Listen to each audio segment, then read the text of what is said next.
Proaktiv, e dëgjojmë shpesh këtë fjalë apo jo. Dhe zakonisht mendojmë për dikë që merr iniciativë, që është plot energji, po sikur kuptimi i vërtet jetë shumë, po shumë më i thellë. Bëhet fjalë për një parim themelor që na jep, le të themi, çelësat e jetës son. Le të hyjmë pak më thellë kësaj ideje. Okej, imagjinoni pak skenën, bllokuar në trafik, nuk lëviz asgjë, ose një klient i acaruar që ankohet me zë të lartë, apo më keq akoma, sistemi kompjuterik bie fiks në momentin më të keq. E njohim të gjitha atë ndjesinë, atë pafuqinë sikur jemi thjesht viktima të rrethanave, apo jo, sikur jeta thjesht ndodh.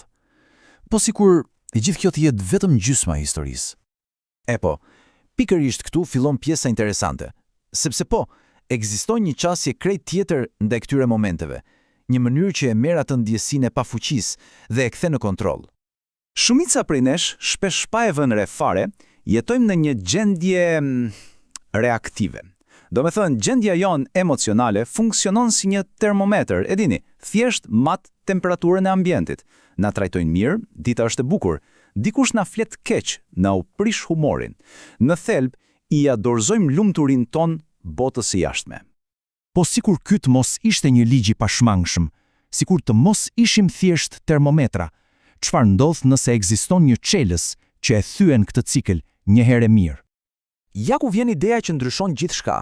Le ta lexojmë së bashku. Midis stimullit dhe reagimit ka një hapësirë. Në atë hapësirë qëndron fuqia jonë për të zgjedhur përgjigjen tonë. Ndaluni dhe mendojeni këtë për një sekond. Mes asaj që ndodh dhe mënyrës si përgjigjemi, ka një hapësirë, një pauzë e vogël, dhe pikërisht aty, në atë moment të shkurtër, fshihet e gjithë liria dhe fuqia jonë. Aty ndalojmë se qeni thjesht reaktiv dhe fillojmë të bëjmë zgjedhje të ndërgjegjshmërisht.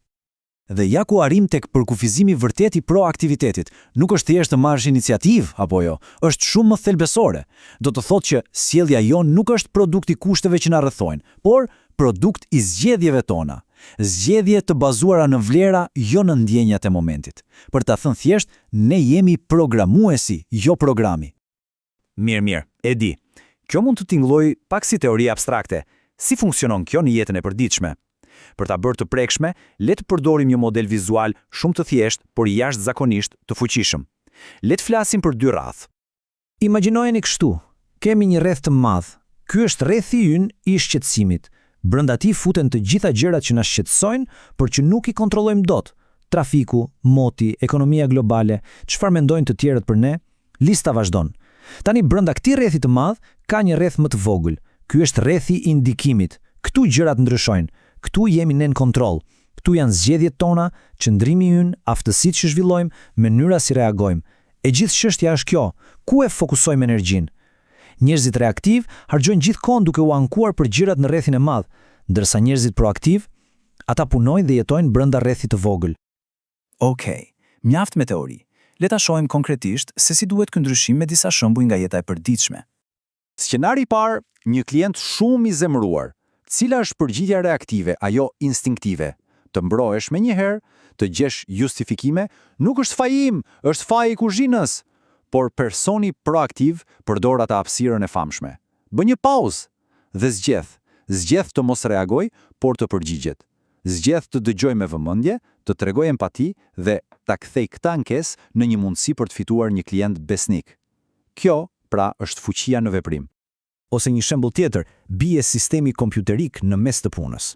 Menaxheri reaktiv menjëherë hidhet te rrethi i shqetësimit, fillon ankohet për departamentin IT-s, humbet kohë dhe energji për diçka që nuk e ndryshon dot në atë moment. Po menaxheri proaktiv, ai bën pyetjen magjike. Okej, kjo ka ndodhur. Çfarë është brenda rrethit ton të ndikimit, këtu dhe tani? Dhe përgjigja bëhet e qartë: të organizojmë stafin për të punuar me dorë, të komunikojmë hapur dhe me qetësi me klientët. Shikoni diferencën? Njëri fokusohet te problemi, tjetri te zgjidhja. Dhe kjo nuk vlen vetëm në punë, apo jo? Le të kthehemi te trafiku. Stimuli, pra makinat e bllokuara, është i njëjtë për të gjithë. Reagimi automatik, reaktiv, është nervozizmi, borit, stresi. Praktikisht të prishësh ditën për diçka që se ke në dorë. Por përgjigja proaktive është të pranosh atë që nuk mund ta ndryshosh, trafikun, dhe të fokusohesh tek ajo që mundesh, koha.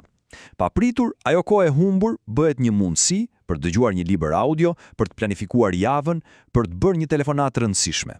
Kontrolli nuk është e rruga, por te zgjedhja se çfarë bën me kohën. Atëherë, si mund ta përmbledhim gjithë këtë ide? E po, gjithçka lidhet me një metaforë të bukur. Ideja është që secili prej nesh është përgjegjës për motin e vet emocional. Mendojeni kështu, njerëzit reaktiv lejojnë që moti i jashtëm, qoftë shiu jashtë dritares apo një kritik në punë, të përcaktojë klimën e tyre të brendshme. Bie shi i jashtë, ndihen të zymt brenda. Por njerëzit proaktiv, ata e mbajnë diellin e tyre me vete. Ata vendosin vetë se çfarë moti do të kenë brenda, pavarësisht se çfarë stuhie po ndodh përreth. Pra, le ti mbledhim pikat kryesore. Së pari, proaktiviteti është shumë më tepër se thjesht të marrësh iniciativë. Së dyti dhe më e rëndësishmja është të kuptosh se ke lirinë për të zgjedhur përgjigjen tënde. Gjithmonë. Kjo do të thotë të fokusohesh vetëm te gjërat që mund t'i ndikosh, pra në rrethin e ndikimit. Dhe në fund të ditës, ky është themeli, baza e çdo fitoreje personale. Dhe kështu, mbyllemi me një pyetje për reflektim. Sot, përballë çfarëdo sfide që mund të shfaqet, në cilin moment do të bëhet një pauzë për të përdorur atë hapësirë, atë liri zgjedhjeje? Ku do të gjendet mundësia për të vepruar brenda rrethit të ndikimit, sepse pikërisht aty fillon gjithçka.